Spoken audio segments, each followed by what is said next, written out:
همین ایلان ماسک که تو سرمون میزنن که خود ساخته است و خلاصه کارآفرین و ایناست، توی خانواده خرمایه تو آفریقای جنوبی به دنیا اومده. انقدر باباش پول داشته که بره واسه ایلان و داداشش بهترین برنامه‌نویس جهانو به عنوان معلم خصوصی استخدام کنه که بچهش بعدن شرکت زد. همش استعداد نیست، محیط اطراف، پول لازمه.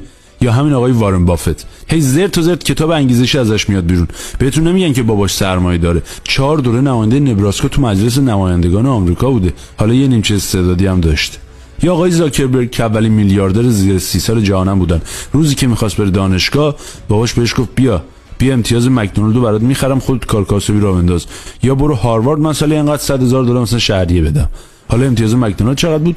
بین 1 تا 2 میلیون دلار. سالی $100,000 هم میموند براش. یه جف بزوس اگه از ننه باباش $250,000 قرض نمیگرفت، به نظرتون اصلا الان آمازون داشت؟ نه، در حد جنگل گلستان هم نداشت، چه برسه آمازون.